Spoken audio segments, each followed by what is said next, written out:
24 TV-ին շարունակում է աշխատանքը, տաղավարում այսօր իմ հյուրն է Հայ-Ակվե ազգային քաղաքացիական միավորման անդամ Մելուհա Սողոմոնյանը։ Բարև ձեզ, պարոն Սողոմոնյան։ Հազար բարև։ Շնորհակալ եմ մեզ հրավիրելու համար։ Շնորհակալ եմ հրավիրելու համար հերմիջ։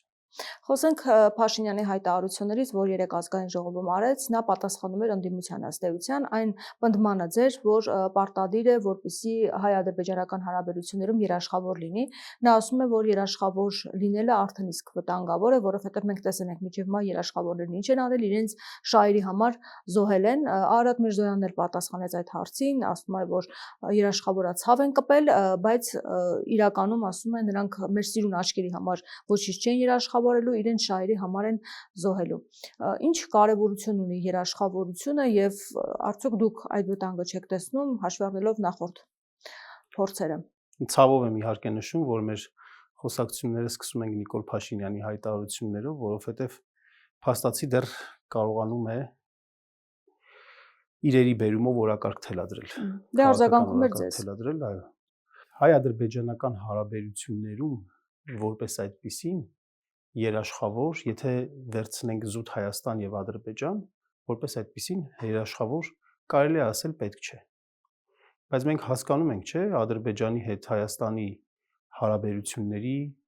բարդությունը։ Ադրբեջանի թիկունքին կանգնած պետություններ կան թե չկան։ Ադրբեջանի շահերը երաշխավորողներ կան թե չկան։ Ադրբեջանի շահերն առաջ տանողներ, նրան ռազմական մատակարարումներ հասցնողներ, նրան փող տվողներ կան թե չկան։ Այս պարագայում, երբ որ խոսում ենք ինչ-որ հակամարտության մասին, որտեղ Ադրբեջանին աջակցում է այնպիսի պետություն, ինչպիսին Թուրքիան է, Հայաստանը միայնակ ունակ է հավասարակշռելու Թուրքիային եւ Ադրբեջանին։ Ունակ չէ հավասարակշռելու։ Դրա համար ինքը գուցե այդ երաշխավոր բառը վերցնում է եւ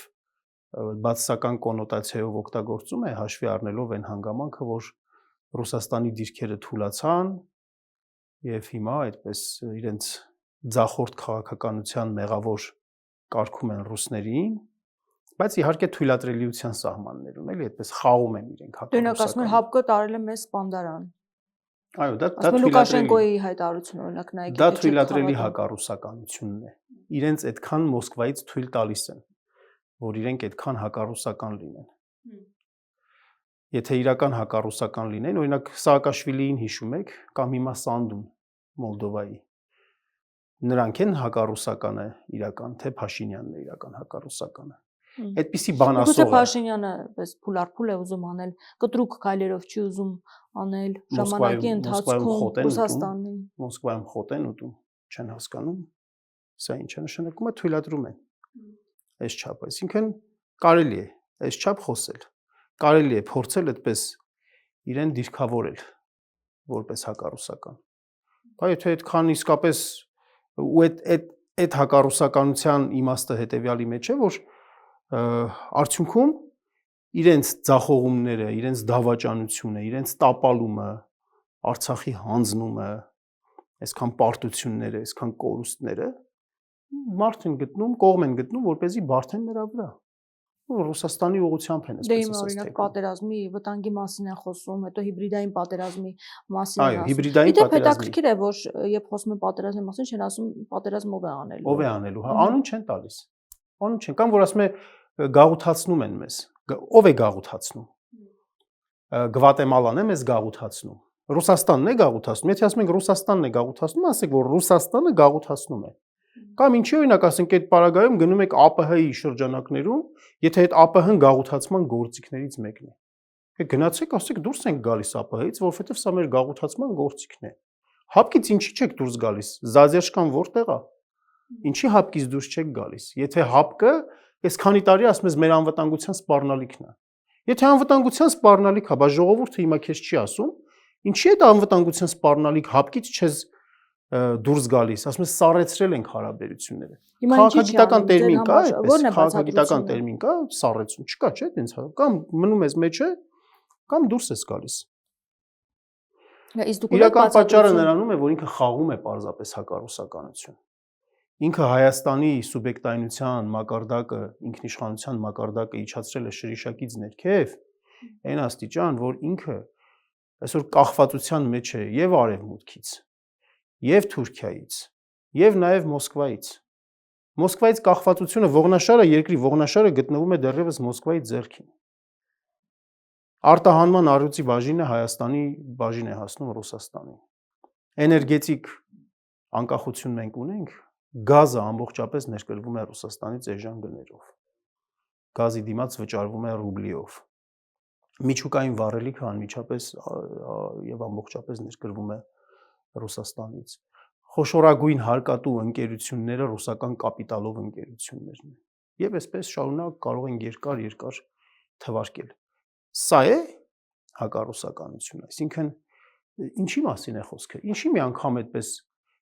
մեր դուխով վարչապետը չի ասում Պուտին, ինչի ես մեզ գաղութացնում։ Պուտին, ինչի ես թոկը գցել մեր երկրի վիզը ու այս կողմ են կողմ է ստանում։ Ինչի է երբ որ գնում է Մոսկվա, Պետերբուրգ,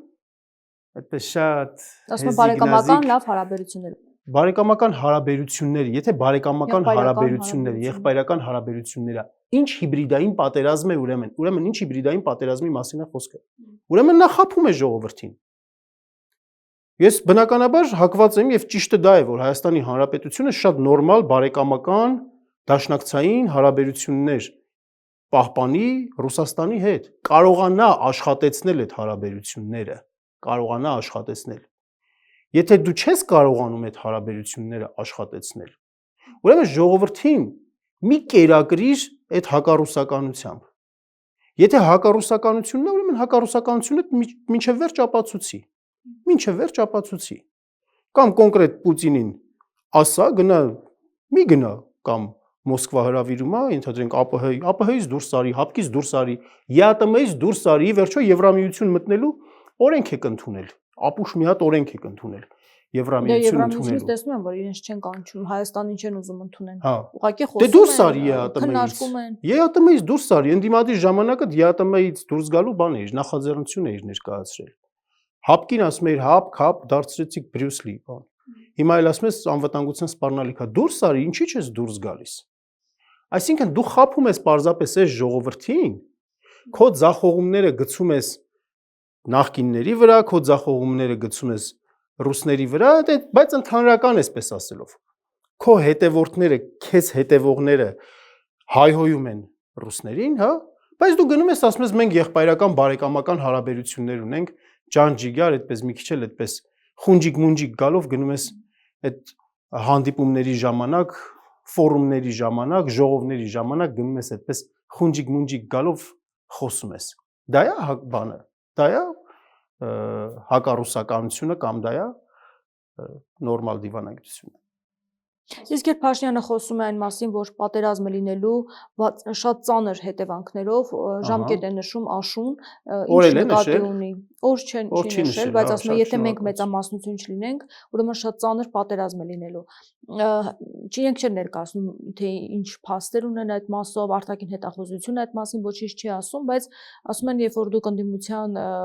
խոսույթին հետևեք, դուք կհասկանաք, որ նման նախապատրաստություն կա։ Իրենց այդ ոնց էր կոչվում, իրենց մի հատ լավ ծառայություն ունեին վերջերս հիմնված, որ ChatGPT մակարդակի զեկույցներ էին տալիս։ Արտաքին հետախուզական այո ծառայություն։ Դե ոչինչ չի ասվել այդ մասը, հայտարարություն։ Դե արտաքին հետախուզական ասում էր ոնց որ նորմալ է, չէ՞, Ադրբեջանից բանից պատերազմի հավանականությունը 0 է, այնտեղ ոնց որ էլի դեպի հյուսիս էին թեքում բաները, սլաքները, ասում էին ոնց որ այնտեղից ավելի շատ սպառնալ։ Փաստորեն ըստ էության մենք ակնկալենք, որ այս սեպտեմբերին ռուս-հայկական պատերազմ է լինելու, հա, ոնց հասկացա։ Եթե ռուս-հայկական թե հայ-ադրբեջանական։ Եթե հայ-ադրբեջան, եթե արտաքին ես օրինակ արտաքին հետախուզական ծառայությունը պետական մարմին է։ Նայում եմ եւ հավատում եմ, ասում եմ, այս մարդիկ հետախուզել են, ինֆորմացիան վերլուծել են եւ ասում են, որ Ադրբեջանի եւ Հայաստանի միջև բախումը 0-ի է ձգտում։ Թուրքիային էլ չէ, բան չեն ասել, կամ Պարսկաստանի հետ ենք պատերազմելու, կամ Ռուսաստանի հետ ենք պատերազմելու, կամ կարող է Վրաստանի հետ ենք պատերազմելու, մեր գլխին բան չկա, էլի, այսպես համարում այդ հայտարարությունը։ Հիմա էս ասեմ, էլի Հերինե ջան, իհարկե, ինչի մասին է խոսքը։ Հիմա արտաքին հետախուզական ծառայությունը ասում է, որ պատերազմի հավանականությունը 0 է, Փաշինյանը ասում է, չէ։ Պատերազմը հաստատ լինելու է սեպտեմբեր ամսին, կոնկրետ սեպտեմբեր, կարող է նրա հետ էր կապված, որ Ալիևն էլ ասել էր մի 6 ամիս հետո, մարտ ամսին ասել էր մի 6 ամիս հետո կարող է բան չլինի, խաղաղություն չլինի, չգիտեմ, գուցե կարող է ինքը Ալիևի հետ առանձին կապի մեջ, առանձին պայմանավորվածությունների մեջ են իրար հետ իրենք են որոշում երբ Դե ասма ձեր խոսքից, երբ որ դուք ասում եք պետք է վերադառնանք Արցախ, թե ես չեմ տեսել, որ հիմա ընդդիմությունը խոսի այդ մասին, բայց ամեն դեպքում Փաշինյանն ասում է դուք որ ասում եք վերադառնալու ենք Արցախ եւ այլն, այս ամեն ինչը դուր է։ Բայց երբ որ ասում եք մենք խաղաղության պայմանագիրը պետք է վերանայենք, սա նշանակում է, որ դուք հայտ եք ներկայացնում պատերազմի։ Ավելին դուք դեմ եք, որ անկախության հռչակագիրը հանվի սահմանադրությունից, սա եւս վտանգ է պատերազմը, չէ՞։ Հիմա շատ հետաքրքիր է, էլի, ինչ է լեգիտիմ պատերազմ է Ադրբեջանի կողմից մեզ սպասվում, թե ոչ, ինչ ունի Ադրբեջանը Հայաստանից հիմա պահանջելու։ Ինչ է Հայաստանը terroristներ է բուծում։ Հայաստանը միջուկային կարողություններ է զարգացնում, միջուկային զենք է ստեղծում, որ Ադրբեջանը այդպես լեգիտիմ պատերազմ հայտարարի բան Հայաստանին։ Ինչ է անում Հայաստանը։ Խեղճացած, այդպես իր այսպես ներքին երկպառակ վիճակների մեջ ժողովրդին մեկը մեկին դեմ լարած Դե ասում է Ադրբեջանն է այդպես ապրում ենք էլի այդպես մեզ համար բան ենք անում յոլա ենք գնում կիրակի օրերն էլ ուրախ ավտոբուս ենք նայում ամբողջ ազգով նայում ենք թե այս անգամ ինչ կերան այս անգամ ինչ դերասանություններ արեցին այս ինչ ունի մեզնից Ադրբեջանը պահանջելու այս վիճակում ենթադրենք հա եթե լեգիտիմ է Ադրբեջանի պատերազմ հայտարարելու հանգամանքը, այսինքն եթե Ադրբեջանը լեգիտիմացնում է Փաշինյանն այս հայտարարությունը։ Դե բա ի՞նչ է անում։ Բասում է, եթե մենք չընտրվեցինք, եթե անկախության հռչակագրի մասին հղումը չհանեցինք սահմանադրությունից, ուրեմն Ադրբեջանը հիմք ունի մեր վրա հարձակվելու։ Բայց եթե Ադրբեջանը հիմք ունի մեր վրա հարձակվելու, ինքը իր սահմանադրությունից, իր այն անկախության վերականգնման, ինքնիշխանության վերականգնման ակտ ունի 1991 թվականի հոկտեմբերի 18-ի թվով։ Այդ փաստաթղթով Ադրբեջանի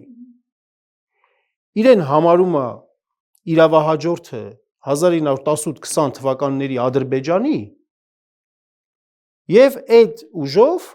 կոնկրետ հավակնություններ է ներկայացնում Սյունիքի Վայոց ձորի մարզերի նկատմամբ ամբողջությամբ, Գեղարքունիքի, Տավուշի, Արարատի մարզերի նկատմամբ մասնակի։ Հիմա ինչի համար Հայաստանի անկախության հռչակագիրը պրոբլեմատիկ է, Ադրբեջանի ինքնիշխանության վերականգնման ակտը պրոբլեմատիկ չի։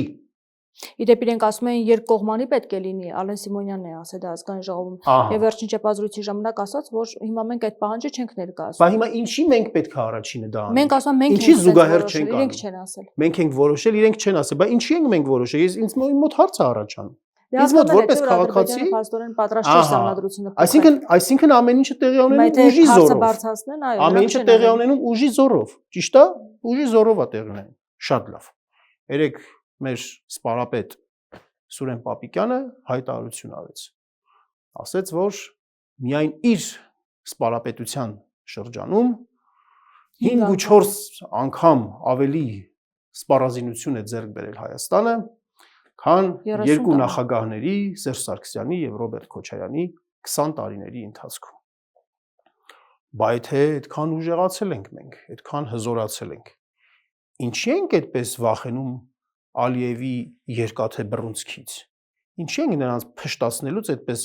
վախենում, ասենք, շուշուտ սահմանադրությունից հանեք այդ անկախության հռչակագրի մասին դրույթը, որովհետև Ադրբեջանը հանկարծ դրանից բան կանի։ Այսինքն, եթե Ադրբեջանի հավակնությունները ագրեսիվ են, ոչ լեգիտիմ են, դա նշանակում է, որ ինչ էլ մենք անենք, անկախության հռչակագիրն էլ ազգովի գցենք վառենք, սահմանադրությունն էլ գցենք վառենք, երկրի անունն էլ փոխենք, ոչ թե Հայաստանի Հանրապետություն, այլ դարձնենք Աղվանքի Հանրապետություն։ Միևնույն է, Ադրբեջանը մեր վրա, մեր պետությունը ինքը ուզում է վերացնել, եւ դա իմ այստեղ տաղավարում նստած մարդուս կարծիքը չի։ Դա նաև մեր ժողովրդի կարծիքն է, որը որ ուսումնասիրվել է հատուկ սոցիոլոգիական հարցումներով ուսումնասիրված։ Մեր ժողովուրդը դա զգում է, դա հասկանում է, որովհետև տեսնում է, որ այնտեղ նստած մարդիկ ինչ են անում։ Խնդիրը այդ, որ ինքը ասում է, որ ընդդիմությունը եւ այլն Արցախի վերադարձի, Արցախ վերադառնալու հարցը, որ նաև մեր գործունեության կարևորագույն նպատակն էլ այդ է, հայաքվեի գործունեության կարևորագույն նպատակն էլ այդ է եւ գույնն էլ եւ սանդղակն էլ Արցախի խորհրդանիշներն են։ Սա պարզ մարդու իրավունքների հարց է, մարդու իրավունքների հարց է։ Այդ մարդիկ իրենց պապենական հող, իրենց տուն, սեփականության իրավունքով իրենց պատկանող տուն վերադառնալու իրավունք ունեն, թե չունեն։ Մենք սրա մասին ենք խոսում։ Մենք չենք ասում, որ այ վաղը մենք գանք իշխանության, պատերազմ ենք հայտարարելու Ադրբեջանին, գնալու ենք գրավենք բանը։ Դե ասում եմ արդեն իսկ խոսույթը, արդեն իսկ բանակցություններ վարել այս ուղղությամբ, բերել բանակցային դաշտ, դերակատարների խառնել, արդեն իսկ վտանգ է ներկայացնում։ Իրենց համար վտանգ կարող է ներկայացնել, իրենց իշխանության համար է վտանգ ներկայացնում։ Հայաստանի համար վտանգ չի ներկայացնում, ընդհակառակը։ Երբ որ Հայաստանը ունենալով լուրջ դիվանագետներ, այդ դիվանագետները երբ որ սկսում են աշխատել, երբ որ ժողովուրդը դադարում է իրար միս ուտելուց, իրար նախկին ներկա թեմայով հայհոյելուց, երբ որ դու կարողանում ես որպես պետություն, որպես ղեկավարություն իրականացնել համախմբում, երբ որ կարողանում ես մարդկանց սոցիալական պայմանները բարելավել, այլ ոչ թե աղքատ մնացած մարդկանց անընդհատ նորից սլաքներ ուղղել դեպի կաթողիկոսի կողմ, դեպի մյուսի կողմ, երբ որ դու կարողանում ես համապարփակ անվտանգության հայեցակարգով կառուցել քո անվտանգությունը, աշխարհում օրինակները կան, դու որպես պետություն, այո, պետք է բարձրացնես նաև այդ հարցը։ Որտեվ 3 տարի առաջ օրը ցերեկով քո ժողովրդի մի մասին, քո քաղաքացիների մի մասին ենթարկել են ցեղասպանության, էթնիկ զտման։ Հիմա այս ընտրությունները ինչի մասին պետք է լինեն։ Այս ընտրությունների կարևորագույն մեր ասելիքներից մեկն էլ դա է լինելու, որ մենք այո բարձրացնելու ենք արցախցիների որպես պետություն, բարձրացնելու ենք արցախցիների վերադարձի հարցը, արցախցիների իրենց տներ գնալու հարցը, հանգամանք, որը ՄԱԿ-ի միջազգային դատարանով 23 թվականի նոյեմբերի 17-ի որոշմամբ այդ որոշումը կա, որ Ադրբեջանին էլ պարտավորեցնում է դա իրականացնել։ Մենք ոչ լեգիտիմ, ոչ մի հարց չենք բարձրացնելու։ Ինչ որ անելու ենք միջազգային իրավունքի շրջանակներում, խաղաղ գործիքակազմի շրջանակներում։ Դե բայց նրանց վերադարձնել պետք է հնարավոր լինի եւ նաեւ մնալը այնտեղ ապրելը։ Դե իհարկե, դե մենք չենք ասում, որ 2026 թվականի հունիսի 8-ին արցախցիները վերադառնալու են։ Այդպես մենք չենք ասում։ Բայց մենք ասում ենք, չէ՞ որ այդ ուղղությամբ մենք պետք է աշխատանքը տանենք, այո։ Հիմա ինչ է կարծում Փաշինյանը։ Բայց թե կներեք Հեմնի ջան, եթե մենք այդ աշխատանքը չտանենք, իրենք պետականորեն, ադրբեջանցիները պետականորեն են տանում արևմտյան Ադրբեջան այդ կեղծ կառույցի աշխատանքները, հեռուստատեսություն են դրա համար ստեղծել, ID-ներ են հանում, մարդկանց, չգիտեմ, հավաքագրումներ են անում եւ ինչ ասես անում են, բերելու են մեր, ուզում են բերեն մեր գյուղեր, նրանց հետևից է ոստիկանական խմբեր բերեն, Հայաստանը գրավեն, վերջացնեն։ Եթե մենք չանենք մեր տնային աշխատանքը, նրանք են անելու։ Ինչ փույթ ասենք, իրանց համար դա կապ չունի, որովհետև իրանց դա չի հետաքրքրում, իրանց գրպանի փողից, գործուղումներից, իրանց էժան հաճույքներից բացի ոչ մի բան չի հետաքրքրում, լուրջ բաներ չի հետաքրքրում այս պետության։ Իդեպ երեք մեկը կարծիք էր հայտնում, որ հենց այնպես չի ասում Փաշինյանը, որ սեպտեմբերին պատերազմ է լինելու, նա մտածում է, որ ընտրվելու է ընտրությունների ժամանակ եւ հետո արդեն սահմանադրության փոփոխման հարցն է գալու եւ երբ որ աշուն է ասում, նաեւ դա նկատի ունի, որ այդ ժամանակ էլ ասի, եթե հիմա օրինակ սահմանադրությանը մենք այո չասենք, ապա պատերազմ է լինելու։ Այս հողն է նախապատրաստում։ Սա էլ է շատ Որովհետև դեռ ընտրություններից հետո մեկ այլ փուլ էլ կա, որ եթե Փաշինյանը անցնի, պետք է նաև դա կարողանա հաղթահարել, դա փաստորեն սահմանադրությունն է, որ անկախության հռչակագիրը հանվելու եւ փոփոխություններ արդյոք կստանա բավարար ձայն, որպեսզի անցնի այդ սահմանադրությունը, իսկ դա շատ կարևոր է իրենց համար։ Բնականաբար նա ուզում է ստանալ սահմանադրական մեծամասնություն ազգային ժողովում։ Ինչի է ուզում ստանալ սահմանադրական մեծամասնություն ազգային ժողովում, որովհետև այսօրվա նման ինքը կարողանա միանձնյա ձևով նշանակել գլխավոր դատախազ, միանձնյա ձևով նշանակել կենտրոնական ընտրական հանձնաժողովի նախագահ, հեռուստատեսության ռադիոյի հանձնաժողովի նախագահ, ամեն բոլոր պետական անկախ մարմիններին ինքը կարողանա վերահսկել ամբողջովին, իր նպատակը դա է։ Ինչու՞։ Որովհետև երբ որ ընտրվեց ինքը, ադրբեջանցիները իրենից բան են պահանջելու։ Ալիևը իրենից այդ ընտրության գինն է պահանջելու։ Ալիևը ինչու է հիմա չի կրակում։ Որպեսզի Փաշինյանն ասի. «Ժողովուրդ ջան, խաղաղություն է, ինձ ձայն տվեք, կշարունակեմ խաղաղությունը»։ Հենց որ ինքը ընտրվեց, Ադրբեջանի ղեկավարը բռնապետ Ալիևը ասելու արի այստեղ լա։ Ինչ պետք է դու ինձ տայիր։ Տուր։ Օրինակ, այդ սահմանադրությունից է հրաժարվելը, կաթողիկոսից հրաժարվելը, կարող է Հայաստանյան Առաքելական եկեղեցին, օրինակ, ասենք, չգիտեմ, որոշի, որ պետքա դառնա կառավարությանը կից ինչ-որ գործակալություն։ Ենթադրենք։ Այս պահանջները անպայման լինելու են։ Այս պահանջների բավարարելը բնականաբար հանցագործություն է։ Եթե օրինակ գլխավոր դատախազը լինում է անկախ մարմին, անկախ մարդ, իրենից կախված չի լինում, բնականաբար այդ անկախ մարմինը ըստ նորմալ տրամաբանության պետք է իրեն ձերբակալի, գործառույցի, բանտարկի եւ որպես պետական դավաճան, որպես հանցագործ դատի։ Հենց այսինքն այստեղ է թաքնված։ Ինքը կգնա այս ամենին, ինքը կկազմի խորհրդարանական մեծամասնություն, կնշանակի այդ պետական բոլոր մարմինների առաջին հերթին դատախազություններ են հետաքրքրում։ Այդ մարմինների կլինեն իր տոտալ վերահսկողության տակ, ինքը կանի բոլոր զիջումները,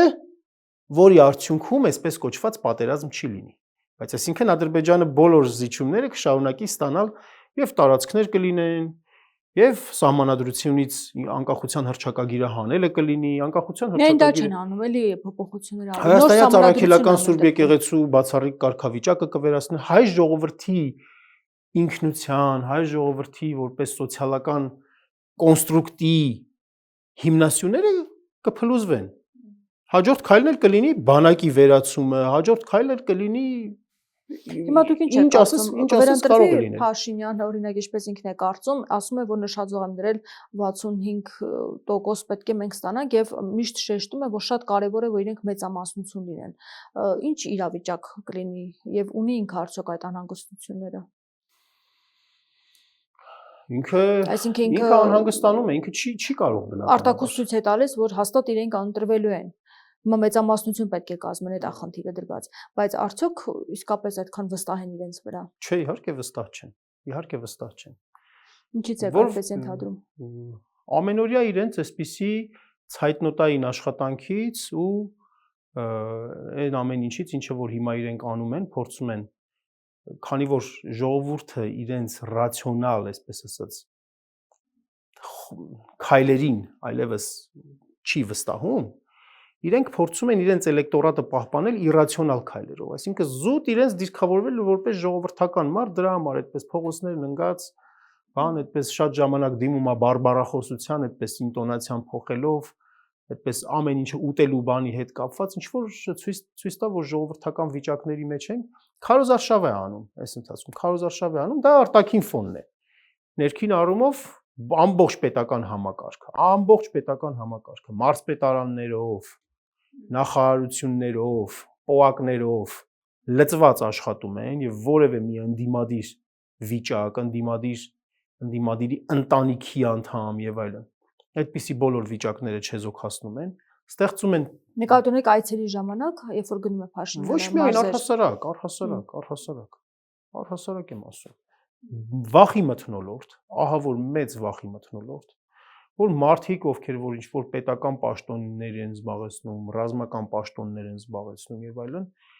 ինչ ասես ասում են, ինչ հայհոյանք ասես տալիս են իրենց, բայց ենթադրենք ասում են մենակ օրինակ կամերայի առաջ չերևամ, մենակ չգամ այս միջոցառմանը, ձեր հետ կապված հանկարծ իմ անունը ինչ որտեղ չշոշափվի, հանկարծ մեկը պատահական ասենք ինչ որ մի հատ Facebook-յան ստատուսա կարդում, որ սկիզբը անմեղ է լինում, բայց վերջում ասենք հակաիշխանական բանը լայքում է, ենթադրենք խնդիրներ է ունենում։ Վախի մթնոլորտ ստեղծելով, ձևավորելով եւ մյուս հերթին անընդհատ նորից խոսույթ ուղղելով, այդպես ինչ որ ստրաշիլկաներ վերցնելով, օրինակ Քոչարյան, այդպես վախեցնող բան է, ժողովրդին այ նայեք Քոչարյանին։ Այսպիսի մեթոդներով հիբրիդային պատերազմի հանգամանքը Բայց միգուցե աշխատելու է դա։ Դե աշխատեցնում են իհարկե։ Չէ, նկատի ունեմ արդյունք ունենան, այդ մեծամասնությունը ստանան։ Հա, մեծամասնությունը ստան, չէ, իրենք չէ։ Մենք էլ պետք է անենք ամեն ինչ, որպեսզի ինքը չընտրվի։ Աշխատելու ենք ամեն ինչ անել եւ յուրաքանչյուր նորմալ ընդդիմադիր ուժի ընդդիմադիր լինելու հանգամանքը պետք է լինի հետեւյալը։ Եթե իր ձայնը որոշիչ նշանակություն ունենալու է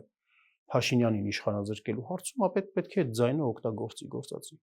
Եթե չեղավ, ուրեմն նա ընդդիմադիր չէ։